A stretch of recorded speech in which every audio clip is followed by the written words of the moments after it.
ಎಸ್.ಎ.ಎನ್ tech Kannada YouTube ಚಾನಲ್ನ like ಮಾಡಿ, share ಮಾಡಿ, ಸಬ್ಸ್ಕ್ರೈಬ್ ಮಾಡ್ಕೊಳ್ಳಿ. ನೀವೀಗ ನೋಡ್ತಿರುವಂಥ ದೃಶ್ಯ ಬಂದ್ಬಿಟ್ಟು ಬ್ಯಾಂಗ್ಳೂರಿಂದ ಬರುವಂಥದ್ದು. ಬ್ಯಾಂಗ್ಳೂರಿಂದ ಹೊಸದುರ್ಗದ ಬಸ್ ಸ್ಟ್ಯಾಂಡಿಗೆ ಹೋಗ್ತಿರುವಂಥ ರಸ್ತೆಯನ್ನು ನೋಡ್ತಾ ಇದ್ದೀರಾ.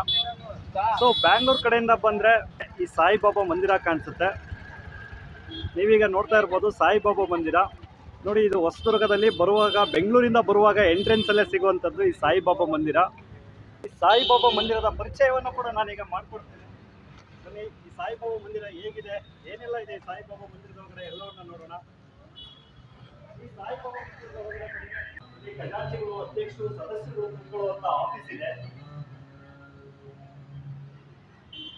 ಇದು ಆಫೀಸ್. ಇಲ್ಲಿನ ಅಧ್ಯಕ್ಷರು, ಸದಸ್ಯರು, ಖಜಾಂಚಿಗಳನ್ನೆಲ್ಲ ಮೀಟ್ ಮಾಡೋದಾದ್ರೆ ಇಲ್ಲಿನ ಯಾವುದೇ ಒಂದು ವಿಷಯಗಳು, ವಿವರಗಳನ್ನ ತಿಳ್ಕೊಳ್ಳಿಕ್ಕೆ ಈ ಆಫೀಸಲ್ಲಿ ಇರ್ತಾರೆ. ನೀವು ಅವ್ರನ್ನ ಸಂಪರ್ಕಿಸಬಹುದು. ನೋಡಿ ಎಷ್ಟು ಸುಂದರವಾಗಿ ಮಾಡಿದ್ದಾರೆ. ಎಲ್ಲ ಪಾರ್ಕ್ ಕೂಡ ಇದೆ. ಈ ಪಾರ್ಕ್ ಕೂಡ ನೋಡಬಹುದು. ತುಂಬಾ ಸ್ಟೂಡೆಂಟ್ಸ್ ಕೂಡ ಬಂದಿದ್ದಾರೆ. ಇಲ್ಲಿ ಪ್ರತಿ ಗುರುವಾರ ಆಗಿರೋದ್ರಿಂದ ಇಲ್ಲಿ ಸಾಯಿಬಾಬಾ ಮಂದಿರದಲ್ಲಿ ಪೂಜೆಗಳು ನಡೆಯುತ್ತೆ. ಇಲ್ಲಿ ಅನ್ನದಾಸೋಹ ಕಾರ್ಯಕ್ರಮ ಕೂಡ ಇರುತ್ತೆ. ಗುರುವಾರ ಮಧ್ಯಾಹ್ನ ಅನ್ನದಾಸೋಹ ಕಾರ್ಯಕ್ರಮ ನಡೆಯುತ್ತೆ. ಈ ಪಾರ್ಕ್ ಕೂಡ ನೀವು ನೋಡ್ತಾ ಇದ್ದೀರಾ ಹೇಗಿದೆ ಈ ಪಾರ್ಕ್ ಅಂತ. ಈ ಒಂದು ಸಾಯಿಬಾಬಾ ಮಂದಿರಕ್ಕೆ ಬಿಳಿಯ ಬಣ್ಣವನ್ನು ಹಚ್ಚಿದ್ದಾರೆ. ಬಿಳಿಯ ಬಣ್ಣ ಅಂದ್ರೆ ಒಂದು ಶಾಂತಿಯ ಸಂಕೇತ. ಶಾಂತಿ ಅಂದ್ರೆ ನೆಮ್ಮದಿ. ಶಾಂತಿ ನೆಮ್ಮದಿಯ ಸಂಕೇತಕ್ಕೆ ಬಿಳಿಯ ಬಣ್ಣವನ್ನು ಕೂಡ ಹಾಕಿದ್ದಾರೆ. ಹಾಗೆ ಬಾರ್ಡರ್ ಡಿಸೈನ್ ಕೂಡ ತುಂಬಾ ಚೆನ್ನಾಗಿದೆ. ನೋಡ್ಬೋದು, ಈಗ ನೋಡ್ತಾ ಇದ್ದೀರಾ ತುಂಬಾ ಜನ ಸೇರಿದ್ದಾರೆ. ಸೊ ಈಗ ಸಾಯಿಬಾಬಾ ಮಂದಿರದಲ್ಲಿ ಗ್ರೌಂಡ್ ಫ್ಲೋರ್ ಇರುವಂತಹ ಧ್ಯಾನ ಮಂದಿರವನ್ನು ಕೂಡ ತೋರಿಸ್ತೇನೆ. ಈಗ ನೀವು ನೋಡ್ತಾ ಇದ್ದೀರಾ ಗ್ರೌಂಡ್ ಫ್ಲೋರ್ ಅಲ್ಲಿ ಇರುವಂತಹ ಧ್ಯಾನ ಮಂದಿರ. ಬನ್ನಿ ಈಗ ಧ್ಯಾನ ಮಂದಿರವನ್ನ ನೋಡೋಣ. ಶಿರಡಿ ಸಾಯಿಬಾಬಾ ಮಂದಿರದ ಧ್ಯಾನ ಮಂದಿರ ಗ್ರೌಂಡ್ ಫ್ಲೋರ್ ಅಲ್ಲಿ ಇದೆ. ಸೊ ಎಷ್ಟು ಖುಷಿ ಆಗುತ್ತೆ ಅಂದ್ರೆ ಇಲ್ಲಿ ಬಂದ ತಕ್ಷಣನೇ ನೋಡ್ಬೋದು, ಮನಸ್ಸಿಗೆ ತುಂಬಾ ಸಂತೋಷ, ನೆಮ್ಮದಿ ಸಿಗುವಂತಹ ಒಂದು ಸ್ಥಳ. ಒಂದು ಧ್ಯಾನ ಮಂದಿರವನ್ನು ಕೂಡ ತೋರಿಸ್ತೇನೆ ನೋಡಿ. ಪ್ರತಿದಿನ ಬೆಳಿಗ್ಗೆ ಮತ್ತು ಸಂಜೆ ಇಲ್ಲಿ ಧ್ಯಾನವನ್ನ ಮಾಡ್ತಾರೆ. ಇದು ಧ್ಯಾನ ಮಂದಿರ. ಇಲ್ಲಿ ಸಾಯಿಬಾಬಾ ಒಂದು ವಿಗ್ರಹ ಕೂಡ ಇದೆ. ಈ ವಿಗ್ರಹವನ್ನು ಕೂಡ ನೀವು ನೋಡ್ಬೋದು. ತುಂಬಾ ತಂಪಾಗಿದೆ ನೋಡಿ. ಇಲ್ಲಿ ಸಾಯಿಬಾಬಾ ಮಂದಿರದ ಒಂದು ಪ್ರತಿಮೆ ಕೂಡ ಇದೆ. ಇಲ್ಲಿ ನಿಶಬ್ದತೆಯನ್ನ ಕಾಪಾಡಬೇಕು, ಶ್ರದ್ಧೆ ವಹಿಸಿ, ಯಾರು ಗಲಾಟೆಯನ್ನ ಮಾಡಬಾರ್ದು, ಶ್ರದ್ಧಾ ಹಾಗೂ ಸಬೂರಿ, ನಿಶಬ್ದತೆಯನ್ನ ಕಾಪಾಡಿ ಅನ್ನೋ ಒಂದು ಸೂಚನಾ ಫಲಕವನ್ನು ಕೂಡ ಹಾಕಿದ್ದಾರೆ. ಈ ಸಾಯಿಬಾಬಾ ಮಂದಿರದಲ್ಲಿ ಇದು ಗ್ರೌಂಡ್ ಫ್ಲೋರ್ ಅಲ್ಲಿ ಇರುವಂತದ್ದು. ಈ ಮಂದಿರದಲ್ಲಿ ಬೆಳಿಗ್ಗೆ ಮತ್ತು ಸಂಜೆ ಧ್ಯಾನವನ್ನ ಮಾಡಲಿಕ್ಕೆ ಮಾಡಿರುವಂತದ್ದು. ಇದಾದ ನಂತರ ಇಲ್ಲಿ ಸುತ್ತ ಮತ್ತೆ ಬಂದ್ರೆ ಗ್ರೌಂಡ್ ಫ್ಲೋರ್ ಅಲ್ಲಿ ನೀವು ಮತ್ತೆ ಈ ಕಡೆ ಹೋಗ್ಬೋದು. ಎಡಕ್ಕೆ ಮತ್ತು ಬಲಗಕ್ಕೆ ಸುತ್ತ ಹೋಗ್ಲಿಕ್ಕೆ ಕೂಡ ಇದೆ. ಧ್ಯಾನ ಮಂದಿರಕ್ಕೆ ಮಕ್ಕಳ ಪ್ರವೇಶವನ್ನು ನಿಷಿದ್ಧ ಮಾಡಿದ್ದಾರೆ. ಧ್ಯಾನ ಮಂದಿರಕ್ಕೆ ಮಕ್ಕಳ ಪ್ರವೇಶವನ್ನು ಕೂಡ ನಿಷಿದ್ಧ ಮಾಡಿದ್ದಾರೆ. ತುಂಬಾ ಜನ ಸೇರುವಂತದ್ದು. ಪ್ರತಿ ಗುರುವಾರ ಇಲ್ಲಿ ತುಂಬಾ ಜನ ಸೇರುತ್ತೆ. ಸೊ ಅದಕ್ಕೆ ನಾನು ಕೂಡ ಗುರುವಾರನೇ ಬಂದಿದ್ದೀನಿ. ಎಷ್ಟು ಜನ ಸೇರಿದ್ದಾರೆ, ಇಲ್ಲಿ ಹೇಗೆ ಅನ್ನದಾಸೋಹ ನಡೆಯುತ್ತೆ ಎಲ್ಲವನ್ನು ಕೂಡ ಇಲ್ಲಿ ನೋಡ್ಬೋದು. ನೀವೀಗ ದಾಸೋಹವನ್ನು ನೋಡುವಂಥದ್ದು ವ್ಯವಸ್ಥೆ ಆಗಿದೆ. ಹಾಗೆ ಗ್ರೌಂಡ್ ಫ್ಲೋರ್ ಅಲ್ಲಿ ಇದ್ದೀನಿ ನಾನು. ಈಗಲೂ ಕೂಡ ಒಂದು ಗ್ರೌಂಡ್ ಫ್ಲೋರ್ ಅಲ್ಲೇ ಇರೋದು. ಈ ಗ್ರೌಂಡ್ ಫ್ಲೋರ್ ಅಲ್ಲಿ ಗಣಪತಿಯ ವಿಗ್ರಹ ಇದೆ. ಗಣೇಶನ ವಿಗ್ರಹ ಆದ ನಂತರ ಈಶ್ವರನ ವಿಗ್ರಹ ಇದೆ.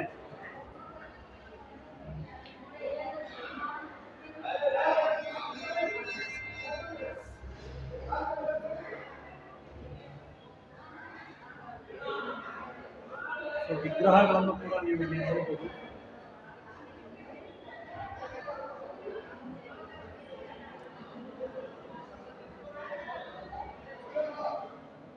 ನಾನೀಗ ಗ್ರೌಂಡ್ ಫ್ಲೋರ್ ಅಲ್ಲಿ ಬಲದಿಂದ ಎಡಕ್ಕೆ ಬರ್ತಾ ಇದ್ದೀನಿ. ಈಗ ಗ್ರೌಂಡ್ ಫ್ಲೋರ್ ಅಲ್ಲೇನೆ ಧ್ಯಾನ ಮಂದಿರದ ಮುಂದೆಗಡೆ ಇಲ್ಲಿ ಅನ್ನದಾಸೋಹವನ್ನು ಮಾಡುವಂತದ್ದಿದೆ. ಇಲ್ಲಿ ಬಂದಂತಹ ಭಕ್ತಾದಿಗಳಿಗೆ ಪ್ರತಿ ಗುರುವಾರ ಅನ್ನದಾಸೋಹ ಕಾರ್ಯಕ್ರಮ ಇರುತ್ತೆ. ಈಗ ನೀವು ನೋಡ್ತಾ ಇದ್ದೀರಾ ಅನ್ನದಾಸೋಹ ನಡೀತಾ ಇದೆ. ಗುರುವಾರ ಬಂದಂಥ ಭಕ್ತಾದಿಗಳಿಗೆ ಇಲ್ಲಿ ಅನ್ನದಾಸೋಹವನ್ನು ಮಾಡ್ತಾರೆ.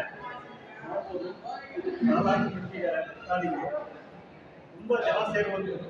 ಪ್ರತಿ ಗುರುವಾರ ಇಲ್ಲಿ ತುಂಬಾ ಜನ ಸೇರ್ತಾರೆ ನೋಡಿ. ಈಗ ಸಾಲಾಗಿ ಭಕ್ತಾದಿಗಳು ಬರ್ತಾ ಇರೋದನ್ನು ಕೂಡ ನೀವು ನೋಡ್ತಾ ಇದ್ದೀರಾ. ಎಷ್ಟು ಸುಸಜ್ಜಿತವಾಗಿ ಏರ್ಪಡಿಸಿದ್ದಾರೆ ಅಂತ ನೋಡಿ.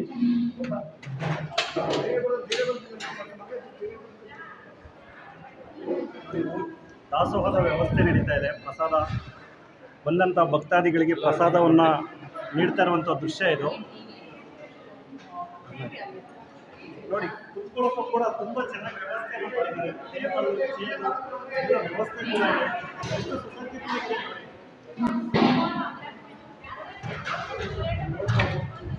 ಸುಸಜ್ಜಿತವಾಗಿ ವಿಶಾಲವಾಗಿರುವಂತಹ ವಾಸವಾದ ಸ್ಥಳ ಇದು.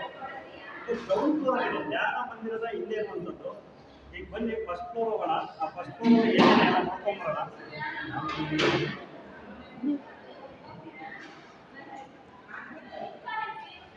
ಈಗ ಬರ್ತಾ ಇರುವಂಥ ವಿಷಯ ಅದು. ಈ ಮೇಲ್ಗಡೆ ನೋಡ್ಬೋದು, ಎಲ್ಲ ಭಕ್ತಾದಿಗಳು ಬಂದಂಥವರು ಸಾಲಾಗಿ ಬರ್ತಾ ಇದ್ದಾರೆ.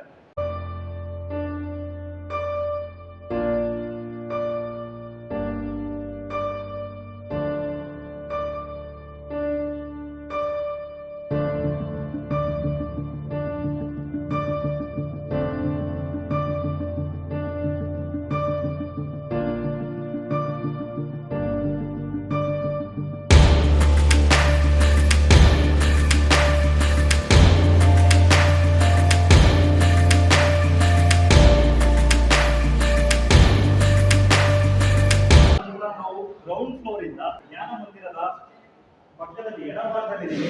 ಈಗ ಅನ್ನದಾಸೋಹ ನಡೀತಿರುವಂತಹ ಭಾಗದಿಂದ ಈ ಕಡೆ ಬರ್ತಾ ಇದ್ದೀನಿ. ಇಲ್ಲಿ ಏನಿದೆ ಅಂದ್ರೆ ಇಲ್ಲೂ ಕೂಡ ನೋಡ್ಬೋದು ನೀವು ಕೆಲವೊಂದು ವಿಗ್ರಹಗಳನ್ನ, ಚಿತ್ರಗಳನ್ನ ಇಲ್ಲಿ ಇಟ್ಟಿದ್ದಾರೆ. ನೋಡಿ, ಇಲ್ಲಿ ಬಂದಂತ ಭಕ್ತಾದಿಗಳು ಇದನ್ನೆಲ್ಲ ನೋಡ್ಬೋದು. ಋಷಿ ಮುನಿಗಳು ತಪಸ್ಸು ಮಾಡುವಂತದ್ದು ಇದನ್ನು ಇಲ್ಲಿ ನೋಡ್ಬೋದು. ಧ್ಯಾನ ಮಂದಿರದ ಎಡಭಾಗದಲ್ಲಿರುವಂತಹದ್ದು ಇದು. ಋಷಿಮುನಿಗಳು ತಪಸ್ಸು ಮಾಡ್ತಾ ಇರುವಂತಹ ಒಂದು ದೃಶ್ಯ ಇದು. ಇದನ್ನ ತುಂಬಾ ಚೆನ್ನಾಗಿ ನಿರ್ಮಿಸಿದ್ದಾರೆ. ಸೊ ಇದಾದ ನಂತರ ನಾವು ಫಸ್ಟ್ ಫ್ಲೋರ್ ಹೋಗೋಣ. ಇದು ಗ್ರೌಂಡ್ ಫ್ಲೋರ್. ಗ್ರೌಂಡ್ ಫ್ಲೋರ್ ಅಲ್ಲಿ ಧ್ಯಾನ ಮಂದಿರ ಆಯಿತು. ಅದು ಹಿಂದುಗಡೆ ದಾಸೋಹ ಮಾಡುವಂಥದ್ದು, ಅನ್ನದಾಸೋಹ ಮಾಡುವಂಥದ್ದು, ಬಂದಂಥ ಭಕ್ತಾದಿಗಳಿಗೆ ಪ್ರಸಾದವನ್ನು ನೀಡುವಂಥದ್ದಾಯಿತು. ಈಗ ಫಸ್ಟ್ ಫ್ಲೋರ್ ಅಲ್ಲಿ ಏನಿದೆ ನೋಡ್ಕೊಂಡು ಬರೋಣ.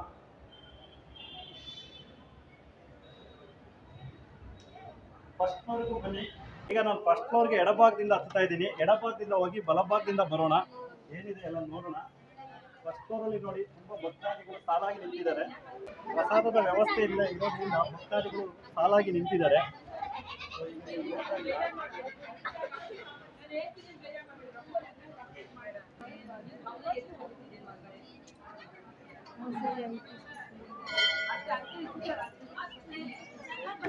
ನೀವು ಇಲ್ಲಿ ನೋಡ್ತಾ ಇರ್ಬೋದು.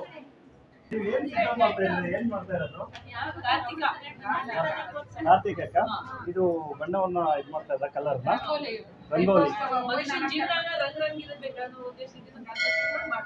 ನೋಡಿ, ಮನುಷ್ಯನ ಜೀವನ ಬಣ್ಣದಿಂದ ಕೂಡಿರ್ಲಿ, ರಂಗಾಗಿರ್ಬೇಕು ಅಂತೇಳಿ ಕಾರ್ತಿಕಕ್ಕೆ ಬಣ್ಣದಿಂದ ರಂಗೋಲಿಯನ್ನ ಸಿದ್ಧಪಡಿಸ್ತಾ ಇದ್ದಾರೆ.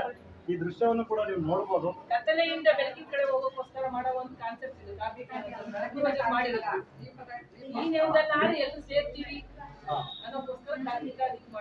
ನೋಡಿ, ಕತ್ತಲಿನಿಂದ ಬೆಳಕಿನೆಡೆಗೆ ಅನ್ನುವಂತ ಕಾನ್ಸೆಪ್ಟ್ ಇಂದ ಈ ಒಂದು ನೆಪದಿಂದ ಆದ್ರೂ ಜನ ಎಲ್ಲ ನಾವು ಎಲ್ಲ ಸೇರ್ತೀವಿ, ಎಲ್ಲ ಒಗ್ಗೂಡ್ತೀವಿ ಅನ್ನೋ ಕಾರಣಕ್ಕೆ ಈ ಒಂದು ಕಾನ್ಸೆಪ್ಟ್ ಇಟ್ಕೊಂಡು ಮಾಡ್ತಾ ಇದ್ದಾರೆ. ಈ ರಂಗೋಲಿಯನ್ನು ಕೂಡ ನೀವು ನೋಡ್ಬೋದು, ಎಷ್ಟು ಸುಂದರವಾಗಿ ಮಾಡಿದ್ದಾರೆ, ಕಲರ್ಸ್ ಅಂತ.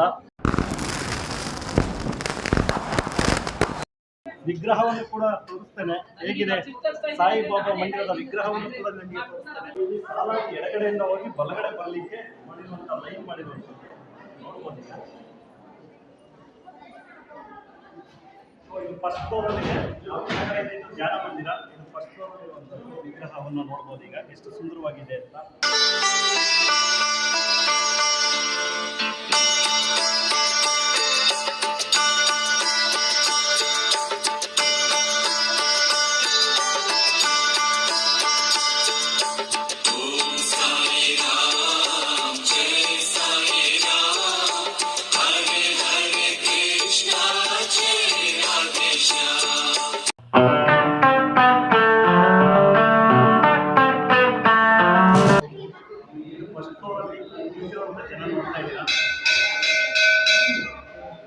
ಫಸ್ಟ್ ಫ್ಲೋರ್ ಅಲ್ಲಿ ಇರುವಂತದ್ದು. ಇದಾದ ನಂತರ ಮತ್ತೆ ಎಡದಿಂದ ಬಲಕ್ಕೆ ಬರೋಣ.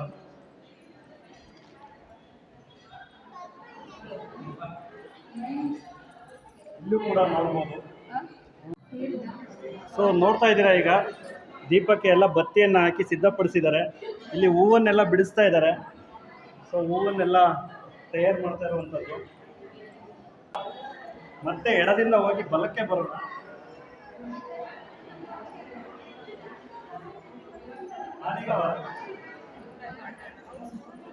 ನಾನೀಗ ಫಸ್ಟ್ ಫ್ಲೋರಲ್ಲಿ ಇದ್ದೀನಿ. ಫಸ್ಟ್ ಫ್ಲೋರಲ್ಲಿ ಪ್ರತಿಮೆ ಏನು ವಿಗ್ರಹವನ್ನು ನೋಡಿದ್ದೀರಾ ಅದ್ರ ಪಕ್ಕದಲ್ಲಿ ಎಡಭಾಗದಲ್ಲಿ ನಿಂತಿರುವಂಥ ಸಾಲು ಇದು. ಇಲ್ಲಿ ಪ್ರಸಾದದ ವ್ಯವಸ್ಥೆ ಇದೆ. ಪ್ರಸಾದದ ವ್ಯವಸ್ಥೆಗೆ ಸಾಲಾಗಿ ನಿಂತಿದ್ದಾರೆ. ನೋಡಿ ಎಷ್ಟು ಜನ ಸೇರಿದ್ದಾರೆ ಅಂತ. ಇದು ಗುರುವಾರ ಆಗಿರೋದ್ರಿಂದ ಸಾಯಿಬಾಬಾ ಮಂದಿರಕ್ಕೆ ಎಷ್ಟು ಜನ ಸೇರಿದ್ದಾರೆ.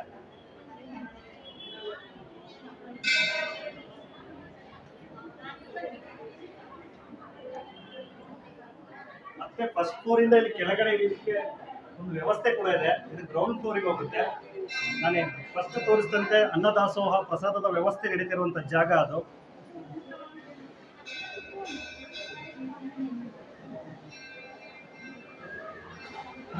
ಇಲ್ಲಿ ಕೂಡ ಒಂದು ರಥವನ್ನು ಕೂಡ ಸಿದ್ಧಪಡಿಸಿದ್ದಾರೆ. ಒಂದು ಮರದ ರಥ ಮರದಿಂದಲೇ ಮಾಡಿದ್ದಾರೆ. ಸೊ ವೀರ ಪ್ರತಾಪಾಂಜನೇಯ ಸ್ವಾಮಿ ಶ್ರೀ ಕ್ಷೇತ್ರ ಬೆಲಗೂರು ಬಿಂದು ಮಾಧವ ಶರ್ಮಾ ಸ್ವಾಮೀಜಿಯವರ ನೆನಪಿನ ಕಾಣಿಕೆ ಇದು. ಮಾರುತಿ ಶರ್ಮಾ ಸ್ವಾಮೀಜಿಯವರು ಶ್ರೀ ಕ್ಷೇತ್ರ ಬೆಲಗೂರು. ಸೊ ಅವರ ಒಂದು ನೆನಪಿನ ಕಾಣಿಕೆಯನ್ನು ಕೊಟ್ಟಿದ್ದಾರೆ ಇಲ್ಲಿಗೆ ಸಾಯಿಬಾಬಾ ಮಂದಿರಕ್ಕೆ. ಸೊ ಈ ರಥವನ್ನು ನೋಡಿ ಎಷ್ಟು ಚೆನ್ನಾಗಿದೆ, ಎಷ್ಟು ಸುಂದರವಾಗಿದೆ ಅಂತ. ಸೊ ಇಲ್ಲೇನೆ ಬ್ಯಾಕ್ ಸೈಡಲ್ಲಿ ಹಿಂದ್ಗಡೆ ಏನು ವಿಗ್ರಹವನ್ನು ನೋಡಿದ್ರಿ ಅದು ಹಿಂದೆನೇ ಬರೆದಿದ್ದಾರೆ. ಶ್ರೀ ಸಾಯಿನಾಥಾಯ ನಮಃ. ಬಾಬಾ ಅವರ 11 ವಚನಗಳು ಏನಿದೆ ಆ 11 ವಚನಗಳನ್ನು ಇಲ್ಲಿ ಹಾಕಿದ್ದಾರೆ. ಇದನ್ನ ಓದಿದರೆ ಒಂದೊಂದರಲ್ಲೂ ತುಂಬ ಅರ್ಥವಿದೆ. ಇಷ್ಟನ್ನು ಕೂಡ ನೀವು ಓದ್ಕೊಳ್ಳಿ, ತುಂಬ ಮನಸ್ಸಿಗೆ ಖುಷಿ ಅನಿಸುತ್ತೆ. ಶಿರಡಿಯ ಪವಿತ್ರ ಪಾವನ ಭೂಮಿಯಲ್ಲಿ ಯಾರು ಕಾಲಿಡುತ್ತಾರೋ ಅವರ ಎಲ್ಲ ಕಷ್ಟಗಳು ಮಾಯವಾಗುತ್ತದೆ. ಯಾರು ನನ್ನ ಸಮಾಧಿಯ ಮೆಟ್ಟಿಲುಗಳನ್ನು ಸ್ಪರ್ಶ ಮಾಡುತ್ತಾರೋ ಅವರ ದುಃಖವು ನಾಶವಾಗುತ್ತದೆ. ನಾನು ಈ ಮಾನವ ಶರೀರವನ್ನು ಬಿಟ್ಟು ಹೋದರೂ ಭಕ್ತರಿಗಾಗಿ ಭಕ್ತರ ಕರೆ ಕೇಳಿ ಓಡಿ ಬರುತ್ತೇನೆ. ನನಗೆ ಹರಕೆ ಹೊತ್ತು ಯಾರು ದೃಢ ನಂಬಿಕೆ ನನ್ನಲ್ಲಿಡುತ್ತಾರೋ ಅಂಥವರಿಗೆ ನನ್ನ ಸಮಾಧಿಯು ಕೂಡ ಕಾಪಾಡುತ್ತದೆ. ಇದರ ಬಗ್ಗೆ ದೃಢ ನಂಬಿಕೆ ಇರಲಿ. ನಾನು ನಿತ್ಯ ಜೀವಂತನು, ಇದು ಸತ್ಯವೂ ಹೌದು. ನೀವು ಇದರ ಸಾಕ್ಷಾತ್ ಅನುಭವವನ್ನು ಪಡೆಯಿರಿ. ಯಾರಾದರೂ ನನಗೆ ಶರಣು ಬಂದು ಅವರ ಜೀವನವನ್ನು ಪ್ರಯೋಜನವಾಗಲಿ ಇರುವವರಿದ್ದರೆ ತೋರಿಸಿ. ಯಾರು ಹೇಗೆ ನನ್ನನ್ನು ಪ್ರಾರ್ಥಿಸುತ್ತಾರೋ ಅಂತೆಯೇ ನಾನು ಅವರಿಗೆ ಫಲವನ್ನು ಕೊಡುತ್ತೇನೆ. ನಿಮ್ಮೆಲ್ಲರ ಭಾರವನ್ನು ನಾನು ತೆಗೆದುಕೊಳ್ಳುತ್ತೇನೆ. ಇದರಲ್ಲಿ ಯಾವುದೇ ರೀತಿಯ ಅನುಮಾನವೇ ಬೇಡ. ಎಲ್ಲ ಸಹಾಯವು ನಿಮಗೆ ಇಲ್ಲೇ ಸಿಗುತ್ತದೆ. ಇದನ್ನು ನೀವು ತಿಳಿಯಿರಿ. ಯಾರು ಹೇಗೆ ಬೇಡುತ್ತಾರೋ ಹಾಗೆ ಫಲ ಸಿಗುತ್ತದೆ. ಯಾರು ನನ್ನನ್ನು ಕಾಯ ವಾಚ ಮಾನಸ ಜಪಿಸುತ್ತಾರೋ ಅವರಿಗೆ ಸರ್ವ ಕಾಲದಲ್ಲಿಯೂ ಋಣಿ. ಸಾಯಿ ಎಂದವನೇ ಪುಣ್ಯವಂತನು, ಧನ್ಯನು. ನನ್ನ ಮೇಲೆ ಅನನ್ಯ ವಿಶ್ವಾಸ ಶ್ರದ್ಧೆ ಇಟ್ಟು ಸಾಯಿ ಎಂದವನೇ ಧನ್ಯನು. ನೋಡಿ, ಒಂದೊಂದು ಸಾಲುಗಳು ಅದ್ಭುತವಾಗಿದೆ. ಇದನ್ನ ಸ್ಮರಿಸಬೇಕು ದಿನಾಲುವೆ, ಅಷ್ಟು ಚೆನ್ನಾಗಿದೆ. ಇದು ಪ್ರತಿಮೆಯ ಹಿಂದ್ಗಡೆ ಇರುವಂಥದ್ದು. ಈಗ ನಾವು ಎಡದಿಂದ ಬಂದಿದ್ದೀವಿ, ಈಗ ಬಲಕ್ಕೆ ಹೋಗ್ತಾ ಇದ್ದೀವಿ. ಬಲದಲ್ಲಿ ಏನೇನಿದೆ ನೋಡೋಣ. ಇಲ್ಲೂ ಕೂಡ ಸಾಲು ಇದೆ, ಸರದಿ ಸಾಲು ಇದೆ. ಪ್ರಸಾದದ ವ್ಯವಸ್ಥೆ ಇರೋದ್ರಿಂದ ಎರಡೂ ಕಡೆಯಿಂದ ಸಾಲಿದೆ, ಎಡಭಾಗದಲ್ಲಿ ಹಾಗೂ ಬಲಭಾಗದಲ್ಲಿ. ನಾವು ಕೂಡ ಈಗ ಬಲಭಾಗದಿಂದ ಹೋಗಿ ಮತ್ತೆ ಬರೋಣ.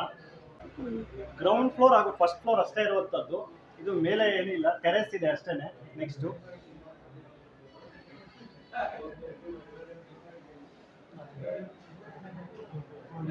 ಸಾಲನ್ನು ಕೂಡ ನೋಡ್ಬೋದು, ಎಷ್ಟು ಜನ ಸೇರಿದ್ದಾರೆ ಅಂತ.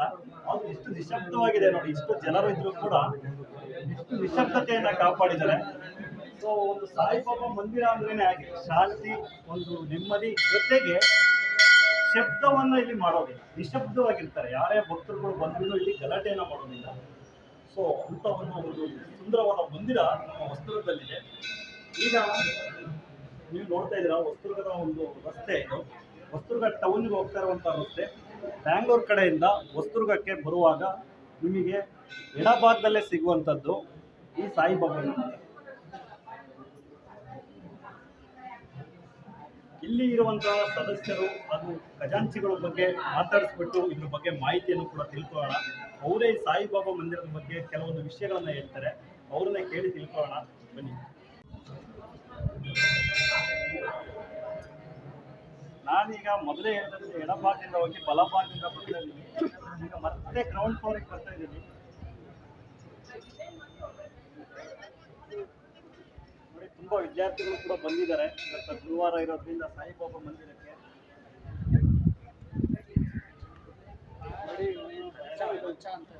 ನಾನೀಗ ಇರೋದು ಗ್ರೌಂಡ್ ಫ್ಲೋರಲ್ಲಿ. ನಾವು ಎಲ್ಲಿಂದ ಶುರು ಮಾಡಿದ್ವಿ ಈ ವಿಡಿಯೋನ ಅದೇ ಪ್ಲೇಸ್ಗೆ ಬಂದು ನಿಂತಿದ್ದೇನೆ. ನೀವು ನೋಡ್ಬೋದು, ಇದು ಧ್ಯಾನ ಮಂದಿರ. ಸೊ ಸ್ನೇಹಿತರೆ, ನೀವೀಗ ಈ ಸಾಯಿಬಾಬಾ ಮಂದಿರವನ್ನು ನೋಡಿದ್ರ, ಗ್ರೌಂಡ್ ಫ್ಲೋರಲ್ಲಿ ಹೇಗಿತ್ತು ಹಾಗೂ ಫಸ್ಟ್ ಫ್ಲೋರಲ್ಲಿ ಹೇಗಿತ್ತು, ಅನ್ನದಾಸೋಹ ಹಾಗೂ ಪ್ರಸಾದದ ವ್ಯವಸ್ಥೆ ನಡೆಯುವಂಥ ಜಾಗವನ್ನು ನೋಡಿದ್ದೀರಾ. ಎಷ್ಟು ಸುಸಜ್ಜಿತವಾಗಿ ಈ ಜಾಗವನ್ನು ಮಾಡಿದ್ದಾರೆ ಅನ್ನೋದ. ಧ್ಯಾನ ಮಂದಿರ ಆಯಿತು, ಮೇಲ್ಗಡೆ ಇರೋದು ಫಸ್ಟ್ ಫ್ಲೋರಲ್ಲಿ ಪ್ರತಿಮೆ ಇದೆ, ವಿಗ್ರಹ ಇದೆ ಸಾಯಿಬಾಬಾ ಅವ್ರದ್ದು. ಅದಾದ ನಂತರ ಈಗ ನಾನು ಮತ್ತೆ ಗ್ರೌಂಡ್ ಫ್ಲೋರಲ್ಲಿ ಬಂದಿದ್ದೀನಿ.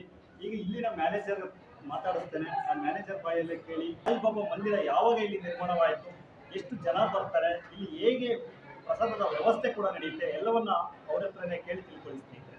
ಈಗ 15 ವರ್ಷ ಆಯ್ತು ಇಲ್ಲಿ ನಮ್ಮಲ್ಲಿ ಮಕ್ಕಳ ಟ್ರಸ್ಟ್ ಇದೆ. ಅಲ್ಲಿ ಶಿವರಾಜ್ ಅಂತ ಅಧ್ಯಕ್ಷರು. ಅವರ ಅಧ್ಯಕ್ಷತೆಯಲ್ಲಿ ಇದೆಲ್ಲ ನಡೀತಿದೆ. ನಮ್ಮಲ್ಲಿ 4 ಬ್ಯಾಂಕ್ ಇದ್ದಾವೆ, ಸ್ಕೂಲ್ ಇದೆ, ಕಲ್ಯಾಣ ಮಂಟಪ ಇದೆ, ಸಾಯಿಬಾಬಾ ಟೆಂಪಲ್ ಇದೆ, ಹಲವಾರು ಇದಾಗಿದೆ. ಅದಕ್ಕೆಲ್ಲ ಉಸ್ತುವಾರಿ ಇದೆ ನಮ್ಮ ದೇವಸ್ಥಾನ ಶಿವರಾಜ್ ಅಂತ ಲೋಕಲ್. ಅವರ ಅಧ್ಯಕ್ಷತೆಯಲ್ಲಿ ಎಲ್ಲ ವಿಚಾರ ಇದೆ. 15 ವರ್ಷದ್ದು ಅನ್ನದಾಸ ವಿಚಾರ ನಡೀತೈತಿ. ನಮ್ಮ ಮಂದಿರ ಹಂತ ಹಂತವಾಗಿ ಸುಮಾರು 15 ವರ್ಷ ಸಾಕಷ್ಟು ಬೆಳೆದಿದೆ. 2 ಮಾಡಿಲ್ಲ. ನೀವೇ ನೋಡಿದ್ರಿ, ಮತ್ತು ದಾಸೋಹ ನಡೆದಿದ್ದು ಬರೀ 3 kg ಅಕ್ಕಿದಲ್ಲಿ 3 ಪ್ಯಾಕೆಟ್ ಅಕ್ಕಿ ಹೋಗ್ತೈತಿ. ನೋಡಿ, 3 kg ಅಕ್ಕಿಯಿಂದ ಶುರುವಾದಂಥ ದಾಸೋಹ ಇವತ್ತು 3 ಪ್ಯಾಕೆಟ್ ಅಕ್ಕಿಯನ್ನ 20 kg ಗೋಧಿ ಇಟ್ಟು 20 kg ಗೋಧಿ ಇಟ್ಟು ಎಷ್ಟು ಜನ ಭಕ್ತಾದಿಗಳು ಬಂದಿದ್ದಾರೆ ಅಂತ ನೀವೇ ನೋಡಿದ್ರಿ. ಎಡಭಾಗದಿಂದ ಹೆಣ್ಣು ಮಕ್ಕಳ ಕ್ಯೂ ಇತ್ತು, ಬಲಭಾಗದಿಂದ ಗಂಡು ಮಕ್ಕಳ ಕ್ಯೂ ಇತ್ತು. ಹಾಗೂ ಈ ದೇವಸ್ಥಾನದ ಒಂದು ವಿಶಿಷ್ಟತೆ ಏನು ಅಂದರೆ ಇಲ್ಲಿ ನಿಶಬ್ದವಾಗಿರುತ್ತೆ. ಇಲ್ಲಿ ಗಲಾಟೆಯನ್ನೇ ಮಾಡೋದಿಲ್ಲ. ಎಷ್ಟೇ ಜನ ಸೇರಿದ್ರು ಕೂಡ ನಿಶಬ್ದವಾಗಿರುವಂಥ ಸ್ಥಳ. ಸಾಯಿಬಾಬಾ ಮಂದಿರನೇ ಹಂಗೆ ನಿಶಬ್ದತೆ ಹಾಗೂ ಶಾಂತಿ ಹಾಗೂ ಮನಸ್ಸಿಗೆ ಒಂದು ನೆಮ್ಮದಿ ಸಿಗುವಂತಹ ಸ್ಥಳ ಅಂತ ಹೇಳ್ಬೋದು. ನೀವು ಇದುವರೆಗೂ ಇಲ್ಲಿ ವಸ್ತುಗಳಲ್ಲಿ ಈ ಸ್ಥಳಕ್ಕೆ ಬಂದಿಲ್ಲ ಅಂದರೆ ಒಂದು ಭೇಟಿ ಕೊಡಿ. ಇಲ್ಲಿ ಬಂದು ಈ ಸ್ಥಳಕ್ಕೆ ಬಂದು ನೀವು ಕೂಡ ಭಾಗಿಯಾಗಿ ದೇವರ ಕೃಪೆಗೆ ಪಾತ್ರರಾಗಿ ಅಂತ ಹೇಳ್ತೀನಿ. ಇವರು ಮ್ಯಾನೇಜರ್ ಆಗಿರುವಂಥವ್ರು, ಇವರು ಕೂಡ ಭೇಟಿ ಮಾಡ್ಬೋದು. ನಿಮ್ಮ ತನು ಮನ ಧನವನ್ನು ಕೂಡ ಅರ್ಪಿಸ್ಬೋದು. ನೀವು ಯಾವುದೇ ಕೂಡ ನೀವು ಧನ ಸಹಾಯ ಮಾಡಬೇಕು ಅಂತ ಇದ್ದಲ್ಲಿ, ಭಕ್ತಾದಿಗಳಿಗೆ ಅನ್ನದಾಸೋಹ ಮಾಡಬೇಕು ಅಂತ ಇದ್ದಲ್ಲಿ ಇಲ್ಲಿ ಬಂದು ನಿಮ್ಮ ಇಷ್ಟಾರ್ಥಗಳನ್ನು ನೀವು ಈಡೇರಿಸ್ಕೊಳ್ಬೋದು. ನಿಮ್ಮ ಕಾರ್ಯಕ್ರಮಗಳು ಏನಾದರೂ ಇದ್ದರೆ, ನಿಮ್ಮ ಇಚ್ಛೆ ಇದ್ದರೆ, ನಿಮ್ಮ ಒಂದು ಜನ್ಮದಿನ ಆಗಿರ್ಬೋದು, ಮದುವೆ ವಾರ್ಷಿಕೋತ್ಸವ ಆಗಿರ್ಬೋದು, ನೀವು ಅನ್ನ ಸಂತರ್ಪಣೆಯನ್ನು ಕೂಡ ಇಲ್ಲಿ ಬಂದು ಮಾಡಿ ಜನರಿಗೆ ಒಂದು ಅನ್ನದಾಸೋಹ ಕಾರ್ಯಕ್ರಮ ಮಾಡಿದಂತೆ ಆಗುತ್ತೆ. ಸೊ ಈ ಮಾಹಿತಿಯನ್ನು ನಿಮಗೆ ತಿಳಿಸ್ಬೇಕು ಅನ್ನೋದು, ಅದಕ್ಕೆ ಈ ಮಂದಿರದ ಪರಿಪೂರ್ಣ ವಿಡಿಯೋವನ್ನು ಮಾಡಿದ್ದೀನಿ. ಹಾಗೆ ಮ್ಯಾನೇಜರ್ ಸರ್ ಕೂಡ ಮಾತಾಡ್ತೀನಿ. ಸರ್, ನಿಮ್ಮ ಹೆಸರು ಇನ್ನೊಮ್ಮೆ ಹೇಳಿ ಸರ್. ಬೀರಪ್ಪ ಅಂತ. ಸೊ ಈ ಮ್ಯಾನೇಜರ್ ಹೆಸರು ಬೀರಪ್ಪ ಅಂತ, ಹಾಗೂ ಇದರ ವ್ಯವಸ್ಥಾಪಕ ಅಧ್ಯಕ್ಷ ಅರವಿ ಶಿವಸ್ವಾಮಿ ಅಂತ. ಇದರ ಅಧ್ಯಕ್ಷರು ಹೆಡ್ ಬಂದ್ಬಿಟ್ಟು ನಂಜಿ ಶಿವಸ್ವಾಮಿ ಅವರು ಇದರ ಒಂದು ಹೆಡ್. ಸೊ ಇವರು ಮ್ಯಾನೇಜರ್ನ ಕೂಡ ಮಾತಾಡಿಸಿದ್ರಿ. ಸೊ ಇದೇ ರೀತಿ ಇನ್ನೂ ಬೇರೆ ಬೇರೆ ದೇವಸ್ಥಾನಗಳನ್ನು ತೋರಿಸ್ತೀವಿ. ಇದು ಸಾಯಿಬಾಬಾ ಮಂದಿರ ವಸ್ತುಗಳಲ್ಲಿ ತುಂಬ ಹೆಸರು ಮಾಡಿರುವಂಥದ್ದು, ತುಂಬ ದೊಡ್ಡ ಮಂದಿರ ಇರುವಂಥದ್ದು. ಇದು ಸಾಯಿಬಾಬಾ ಮಂದಿರ. ಇದು ಬ್ಯಾಂಗ್ಳೂರಿಂದ ಬರ್ತಾ ಮೊದಲನೇದಾಗಿ ಸಿಗುತ್ತೆ, ಎಡಭಾಗದಲ್ಲೇ ಇದೆ. ನೀವು ಈಗ ಈ ಸಾಯಿಬಾಬಾ ಮಂದಿರದ ಒಂದು ಪರಿಚಯ ಆಯಿತು ಅಂತ ಅಂದ್ಕೊಳ್ತೀನಿ. ತುಂಬ ಥ್ಯಾಂಕ್ಸ್ ಹೇಳ್ತಾ ಬಾಯ್ ಬಾಯ್.